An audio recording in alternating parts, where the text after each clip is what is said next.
know what's next. Generation Wrecked. See, I'm hanging like Sam 7 to all you Johnny-come-latelys who didn't recognize how great and clever some of these rhymes be. Been quick, been flowing over domes, mad vocab to silly crabs, before metaphors be passing your ass like taxi cabs. Hit my toll-free number to hear the bombs I drop. 1-800-764-5321. You don't stop. I need my noise like Patrick and Barkley needs rings. Like Griffey gets swings. First time rhymers play me off like Sacramento Kings. 29-6, I move my rhymes with the times, with no crimes or pantomimes, no great pretenders or spenders. 20 years, got mad tears, leaving tears in their beers. From the real old school getting ears, you getting scared. It is on and 3 steps ahead. Hot topic, shocking the house full of heads. Getting burned while you learn on a hospital bed. Mad kids never checking for what I said. Jack be quick, Jack be nimble on the brain. I'm staying simple, but the sound remains insane. Same man, pain, no game, getting ghetto on the tables. No stories, no fables, relax, I'm Cinemax to the black. No cable, round and round, here I go, putting this sound down. But some of y'all got fears and scared to get down. I can't change the people around me, I change the people around me. If I can't change the people around me, I change the people around me. Some don't know what's up, shit is just fucked up. They don't know what's next. Generation Wrecked. Some don't know what's up, shit is just fucked up. They don't know what's next. Generation Wrecked.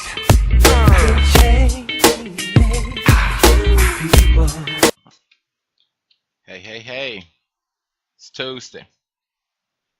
Hope everybody had a good productive day. Again, your boy's running straight from the office to put together this show. Hopefully it's a good show today. What we're looking at is the BS in the workplace, the BS in the workplace, or let me reframe that, the BS of race in the workplace. But before we get into that, as always, we want to advertise some businesses, always trying to support those that are out here trying to do some things. We're starting off with Rochelle Millsap. She does real estate for Remax, residential. You can call her up if you have commercial needs. I'm sure she can connect you to someone that can help you out. King's Cubby Daycare, located at 8825 Colfax in Chicago, Illinois. They have a website out there. It's called KingCubbyDaycare.com. Check them out. The number is at the bottom of the screen, 773-364-0497. Kevin Character King, spoken word artist, has a CD out. I Am Character. It's available on iTunes and CD Baby. He's also got a book out called Characters Book of Poetry, which is available on Amazon. I am the owner operator of RPC Computing, where RPC is your PC. Repairs, upgrades, consultations. Hopefully some of those businesses fit some of your needs.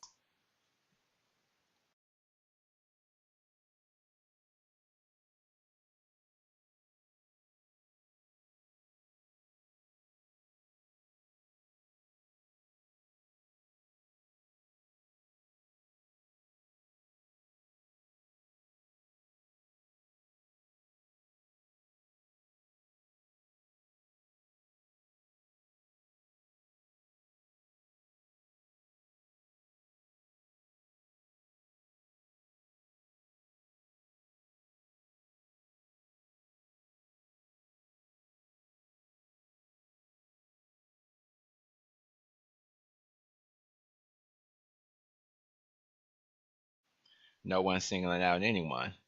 We're just saying sometimes there are things that happen in society, and maybe it's just more comfortable for our white counterparts to overlook it or act like it doesn't exist when it's blatant to most of people of color that there is an issue.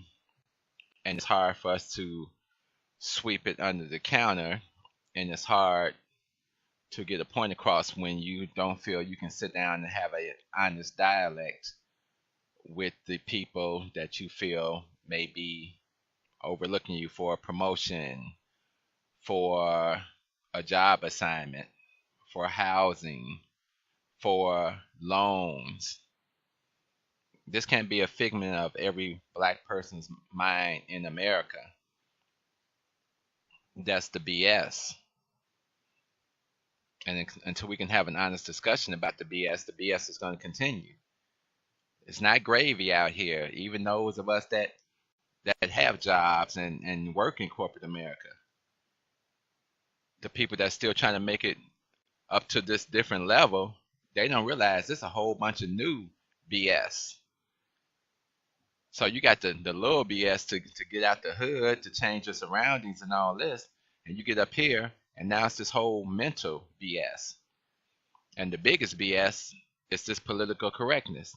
And I'm probably going to say it every show. Political correctness is a bunch of bull. Don't buy into it. Don't believe it. It's designed to manipulate and control. That's my personal feeling on it. You may have a different feeling. That's the way I feel. It's a bunch of BS, and I've seen it in operation in corporate America on so many levels. I'm not even going to discuss the levels of ignorance that you get into once you get into corporate America. But it's the game you play until you get your own, and then you can play your game however you want to play it. There's a woman named Jane Elliott. She's been doing a kind of a program for the past 40 years on trying to get white people to realize the effect of racism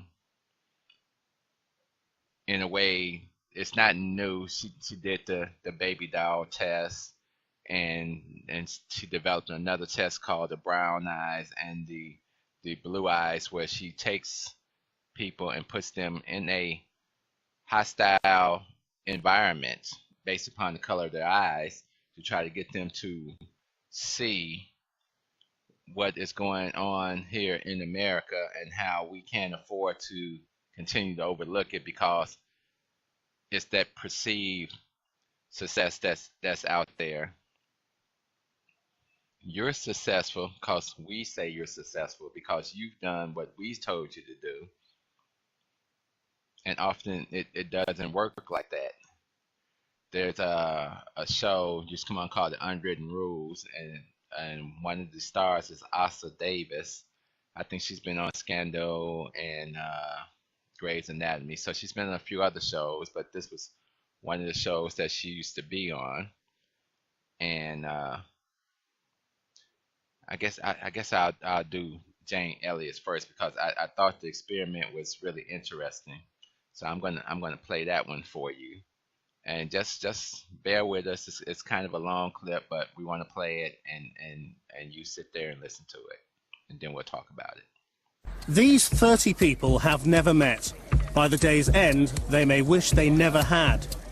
For one long day, they'll be at the mercy of this woman, a retired American teacher who calls herself the bitch. Some would say with good reason.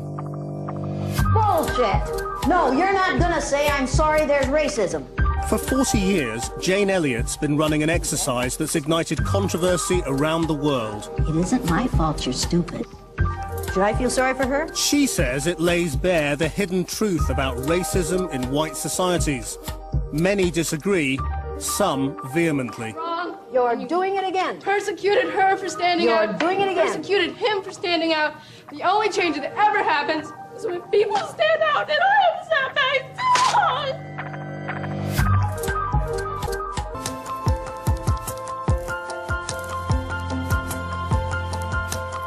When you do this exercise in a kind way, people think you're weak and they do not listen. Do I have your attention? Yeah, do I have your attention? Oh yeah, damn right. And I intend to have your attention, because there's nothing polite about racism. The all-white Blue-Eyed group is now isolated in a holding room. At this stage, none of the Brown Eyes know Jane Elliott's true intentions. to turn them into a group willing to take part in humiliating the all-white Blue Eyes. The purpose of this exercise is to let these nice blue-eyed white folks find out how it feels to be something other than white in the UK for 2.5 hours.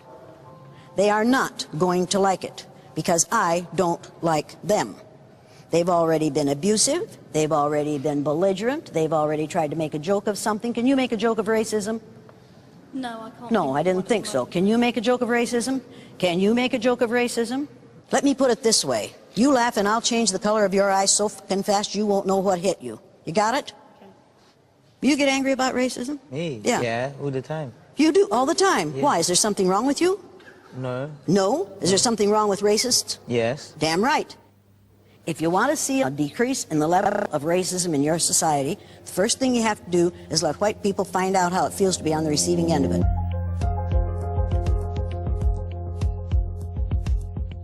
Jane Elliott's abrasive style is not to everyone's taste. Over the years, it has been criticised as bullying. How do you feel about Jane's style and approach? This is an educator, a teacher, trying to teach these people what it is like to feel discriminated against. And you think about adults being taught in that way. She's put them in a childlike position, which many people don't, well, nobody wants to experience that as an adult.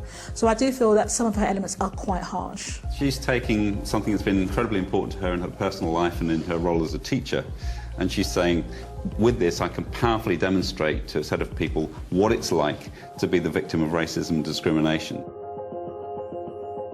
But brown-eyed adults are much tougher to bring into line than children, and Jane Elliott's style soon hits a nerve with some of the white volunteers. What they learn today, they will either leave in this room or take out of this room in a very positive way. But these people are people. You're assuming that they're racist. You're assuming they've got a lesson to be learned. You know, we could be racist. Oh, I'm sure you are. I'm sure every person in this room.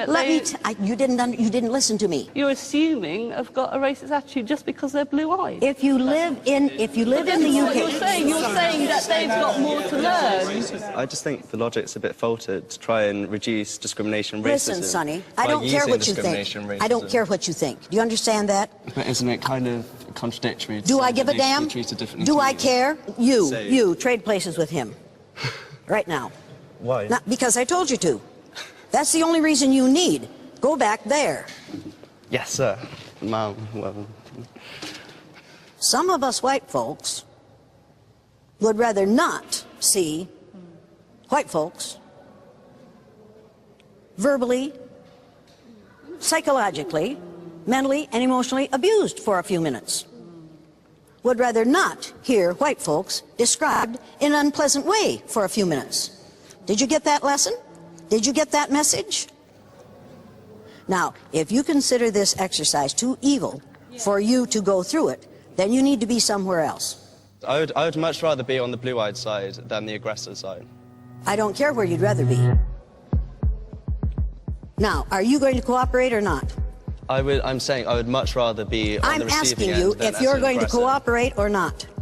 It's an exercise for them to understand this is what comes to you because of how you look. It's a learning process. An exercise that removes choice and freedom and autonomy. But you don't have a choice. I don't have a choice to be a black woman. It was assigned to me when I came into this world. You are a black female. The choice that I'm talking about is a choice of whether I decide to be an aggressor, to be someone who marginalizes these people. Look, wait a minute. I don't have time. I do not have time to convince this young man that what we're doing is all right. There's no way I'm going to convince him of that, and I'm not going to spend any more time on it. Get this young man out of here. People in majority positions, powerful positions, the whites, for example, don't see there's a problem with racism. And it's a really fundamental problem. They just don't see there's an issue. And this is what we're getting here as well, is that the white people in this brown-eyed group are kind of saying, look, do we really need to do this? Is it really necessary? And she's trying to convince them, and the rest of the group are convincing them that it is necessary. Now, if you think I'm being too harsh on her and him, you ain't seen it. Group. Now, whether or not I like them, we're going to let these people in here. And you're going to see to it that they understand that we have created a situation for them to learn, that we did this for their own good. And how should they feel about that? Thankful. grateful, and if they aren't grateful, what does that prove about them? They're ignorant, they're ingrates. No matter what you do for them, it isn't enough. That's just the way these people are. The Blues have now been waiting in the holding room for 2 hours. Time to go then. About bloody time too. They're about to discover what it's like to be on the receiving end of Jane Elliott's dictatorial regime. If one of these boys tries to come at me, what are you going to do? Protect you. Protect me, thank you very much. Change places with her.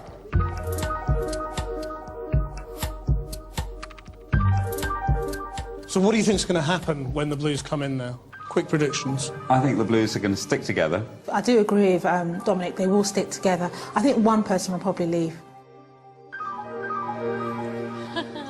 Get in here and sit down. They look very intelligent to you? Look very aware? Look very interested? Get up here and sit down. Get up here and sit down. Get up here. You're not sitting in the brown-eyed group. Get up here and sit down. You're not sitting in the brown-eyed group. Get up here and sit down. My initial reaction was, we're into a them and us situation. I spotted immediately that the group of the brown-eyed people were looking very aggressively at us. They were looking very negatively at us, and I knew immediately that we were in for it. Get up here and sit down. You're not sitting in the brown-eyed group. Get up here and sit down. Now, if you'll look behind you, you'll see that most of these chairs... Don't move for her. Get out of there. Jane Elliott now begins to make life very difficult for the Blues. Do you have a physical problem that will be made worse by sitting on the floor for an extended period of time? Possibly, but I think I'll be okay. Possibly, but she thinks she'll be okay. If we find out later that she isn't okay, who's she going to blame it on? Us? Us. Am I going to take that answer? No. No. Do you or do you not? I do. Was she lying before? Yeah. Yes. Yes, she said possibly, but I think it'll be okay. Did she lie to us? Yes. What do you know about blue-eyed people? Liars. You find that amusing? Don't laugh at her. She makes you look real bad. The Blues will be put through a series of classroom exercises, basic, even childlike in their simplicity. Jane Elliott has used these over the years with dramatic effect. Oh. Her mission is to grind down the blue eyes. You know what a redundancy is? What? They give you money and you leave your job. They give you money and you leave the job. Once they're feeling downtrodden, what they learn from this can be a real revelation. Who's responsible for you being on the hot seat right now? I am. Thank you very much. Now, does that teach you something? But I have to listen to you. Is that all? And I have to conform to the way you want me to be and not how I am. Yeah. Does that teach you something? That I'm insignificant. Yeah. Does that teach you something? Yeah. Yeah. What does that teach you? I'm worthless. What does that teach you? If I can convince you that you're worthless in 45 minutes, what could I do if I did this with you for 30 years? You could take away my self-being and who I am. Interesting. You can see that whole documentary on YouTube. The woman's name is Jane Elliott. The documentary is about an hour long. You can watch the whole experiment. It's one thing she said at the very beginning that I totally agree with, but the way we seem to approach it, and I think that's one of the reasons we can never change, because we can't have an honest dialect, is there's nothing polite about racism. So when you see racism, are you allowed to call it out in the workplace, or are you being antagonistic? Are you a trouble starter? Have you failed to conform to everything that's been asked of you? And even if when you do conform, I can tell you one thing about in corporate America. Everybody watches their language. but the message still comes across. And even if you do make a point, they'll say, well, let's move on from that. That's not important. Did you do this? Never mind if that's part of your job description or anything. You constantly feel like you're under a scrutiny, like she was putting these people under in the documentary. Your best is never good enough. Like the clip I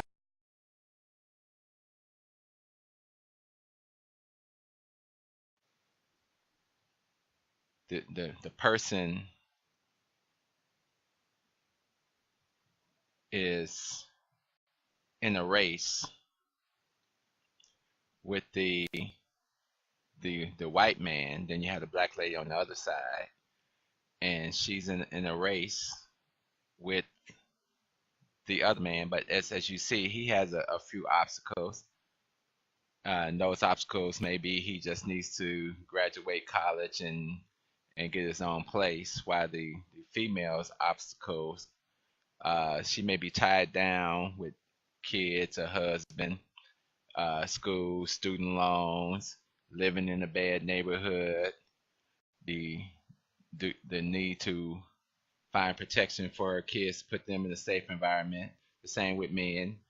That may be the need to escape the snares of life that hinder so many of our black brothers, as far as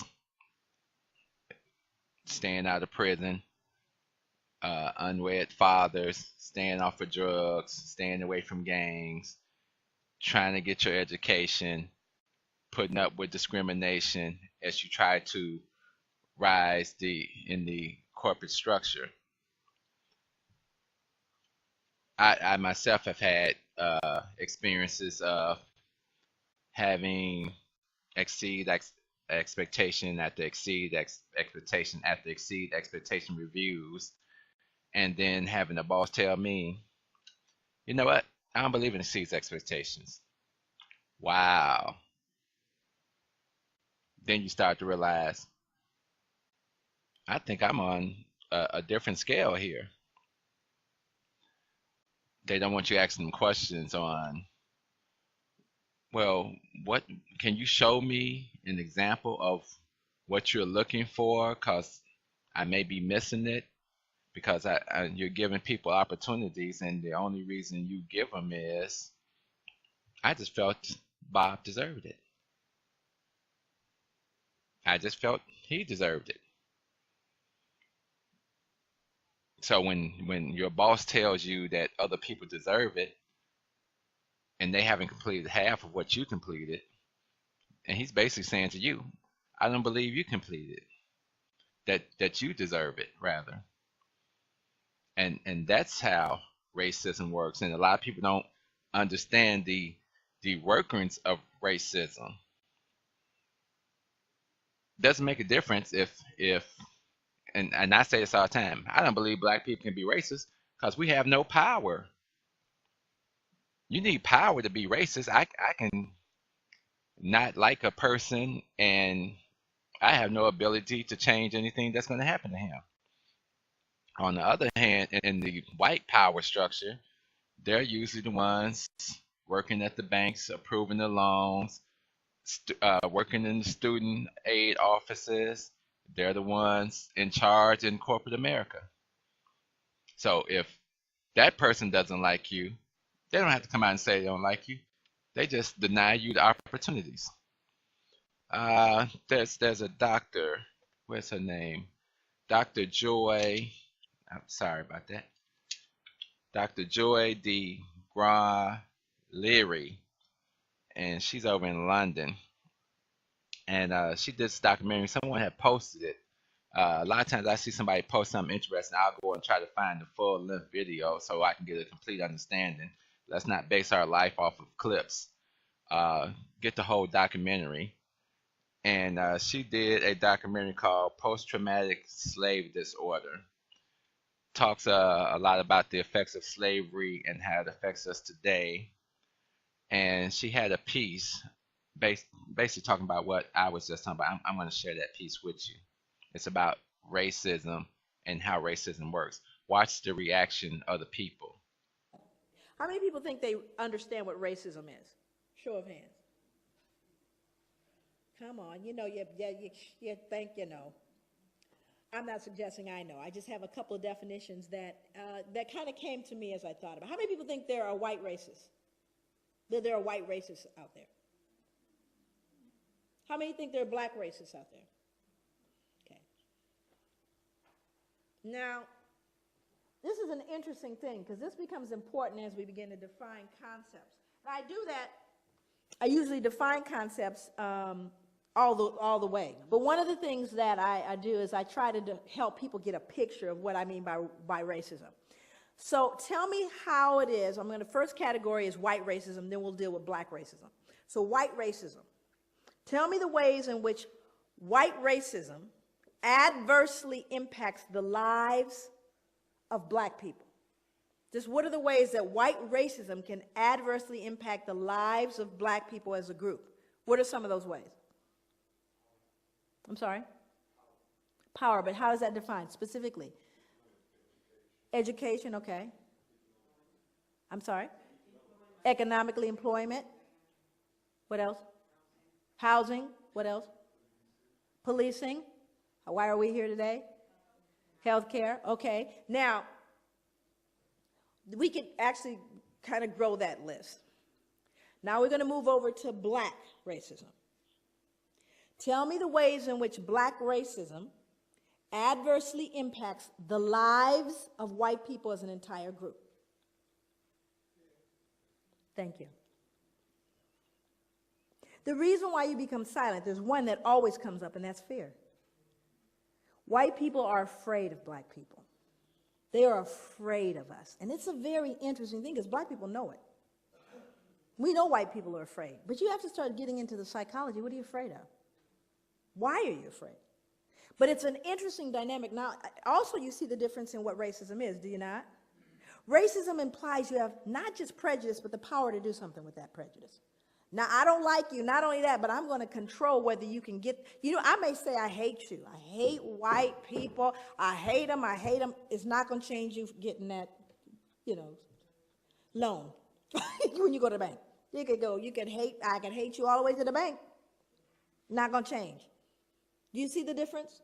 That whereas white racism says, not only do I not like you, but I'm going to change the impact of where you can live. I'm going to determine with that racism where your powers are. You following me? And I'm talking about as a group, not an individual, because people said, I remember when my uncle didn't. I'm not talking about your uncle. I'm talking about the whole group. I'm not talking about an incident.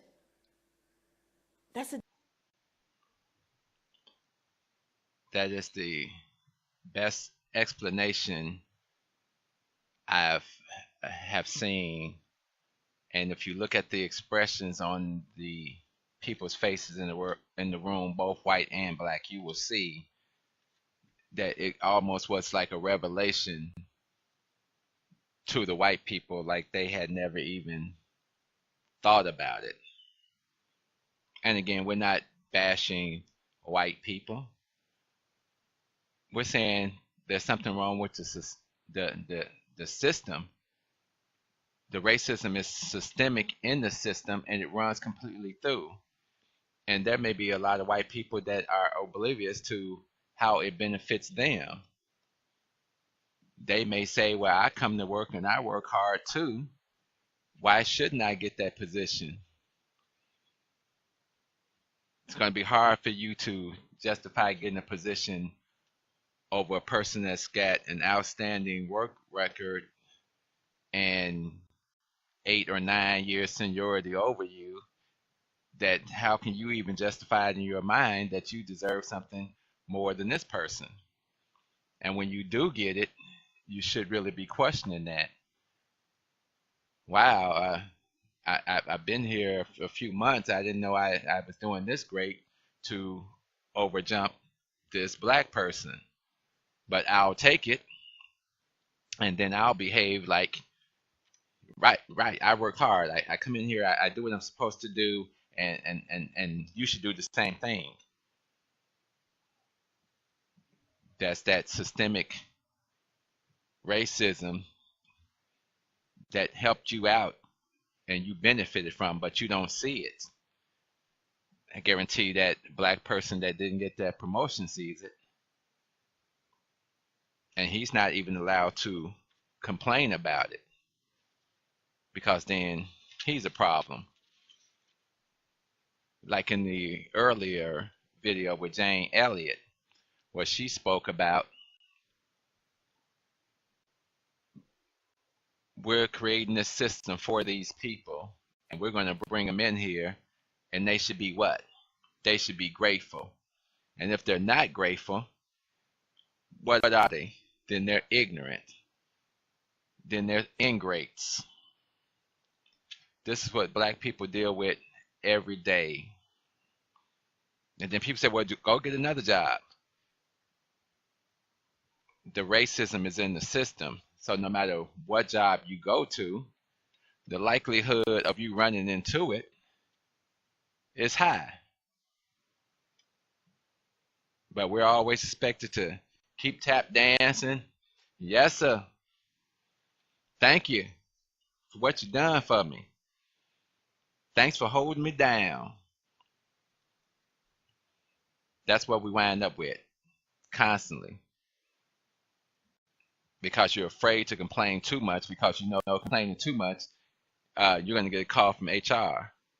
And then it's going to be all, you're this and you're this. And, you know, let's create these bad situations for you to be here. And then let's abuse you when you complain about the situations. Sounds like slavery. As I mentioned earlier, there's a show called The Unwritten Rules. I forgot the woman's name. It's actually a book. And they took that book and they made it into a web series. And so that web series was then put on the web. And there's this one clip I'm going to show you. That was a young lady, and she had been promised a promotion 3 months earlier. And then she was knocked off of a case because one of the clients had been dealing with her, thought she was a great person. Then they met her in person and found out she was a black woman. Immediately, they started having problems with her, and they wanted a alternative, a white female, to take over the case, even though she was not as well qualified as the black woman. So they make the change, and the white woman is not able to handle the account. But then they put the blame back on the black woman and tell her it's a failure of her to train the white woman to do the job. And so she's going to get penalized for that. Check out the clip. First of all, you are doing a fantastic job. You're the glue that holds this department together. Aside from your stress leave, you've had perfect attendance, you have great attention to detail, and very strong leadership skills. What more can I say? Wow, I really appreciate that, Kathy. Unfortunately, there are some negatives. Well, every review needs negatives to be balanced. Just get to my promotion. Now, I wouldn't worry too much about the negatives. I just had to put something on here to make the whole review feel balanced. I did note your defiant behavior. Defiant? Yes. Your unwillingness to train Jessica properly, which leads me to my next negative. I really think that you need to work on your team building skills. Team building skills? Ever since Jessica was assigned to take over Pamela Clayton's account, you have not been very helpful in assisting Jessica. We're a team. When one of us falls, we all fall. But I was under the impression that Pamela no longer wanted me working on her account. It's not that Pam doesn't want you working on her account. She just doesn't feel that you're good enough to take the lead. And because we do take the opinions of our clients very seriously, we are unable to give you a promotion at this time. What the what? Our department has room for only one promotion, and I consulted with Brendan, and he felt that Jessica would be a more natural fit for a promotion. Since she is handling Pamela's account now, it just seems to make more sense that the two of you be equal. Well, you offered me the promotion, the glue, 3 months ago. Unfortunately, I spoke too soon. I was really hoping that I could give the promotion to both of you, but Jessica did take a significant pay cut when she came from Brendan's desk, and she is used to a certain kind of lifestyle. And Brendan feels that Jessica is slightly more adaptable. She doesn't let the stress of this job get to her. So am I being punished for taking a stress leave, Kathy? No, Racy. Taking a stress leave is your right. I know this is extremely disappointing for you. I just hope that you won't let the disappointment turn into anger and do something that you'll regret. Regret? What I regret is thinking that, for once, they would be fair. There's no takesy-backsy on promotions. I regret hoping that my work ethic and my job performance would be good enough. Why? What do you think I'm going to do, Kathy? Look, I want you to know that I think you're a very hard worker.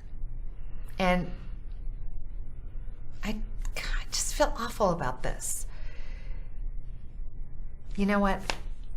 I am going to give you an extra point on your review because you deserve it.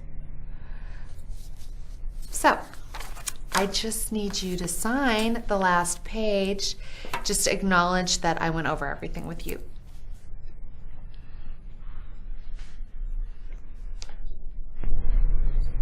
I can't sign that, Kathy.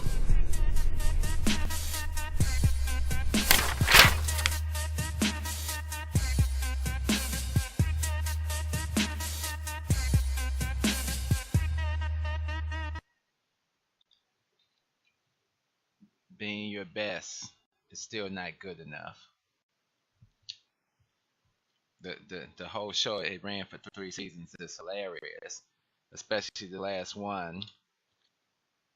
They're telling the woman, you're not good enough to take the lead, but we're holding you responsible for not training the person who we gave the lead to.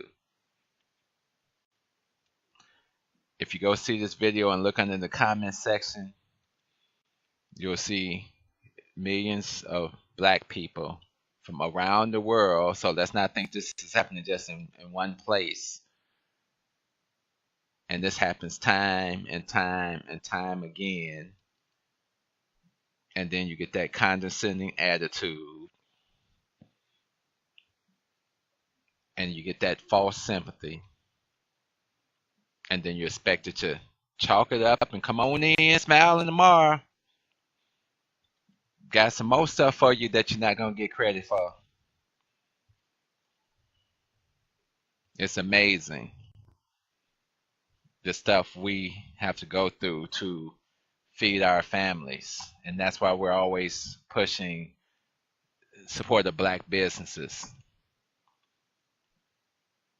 I don't think we should be sending our kids up into these type of environments without a game plan. Maybe a lot of us weren't prepared with the game plan. What's your out option? If you're going to work here for 3 to 5 years, get out. Start doing your own business when you start doing their business. Because their business is the only thing that matters. Like I said, just wanted to touch base on this. Like I say, we're never trying to offend people, but we are trying to start an open dialogue. I've got friends that are white, black, Hawaiian, Asian, all that. you can't be my friend if I can't be myself. That's the bottom line. In the words of Don Cornelius, love, peace. So we out of here. Gentlemen,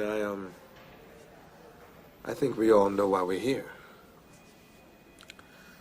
My contribution to this company's success and growth speaks for itself. Jerry and Leslie, you know I worked very hard and put in some very, very long hours. We know that. We both know that. And now I think it's time for a vertical move. I have moved as lateral as I can go. And I think the only fair thing to do is to accept me into the position of partner.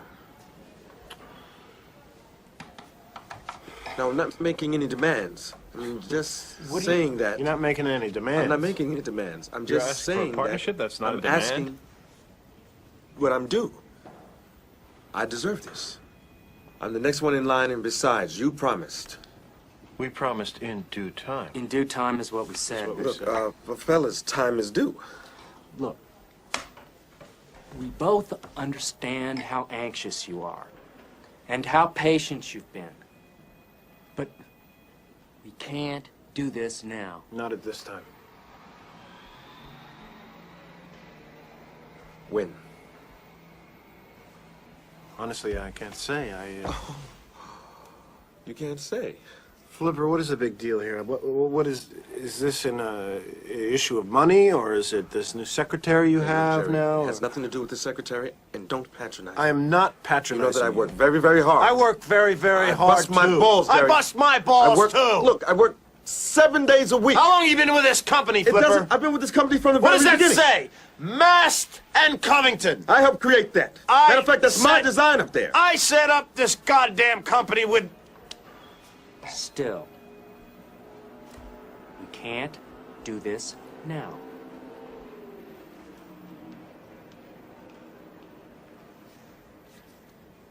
Well, that really disappoints me.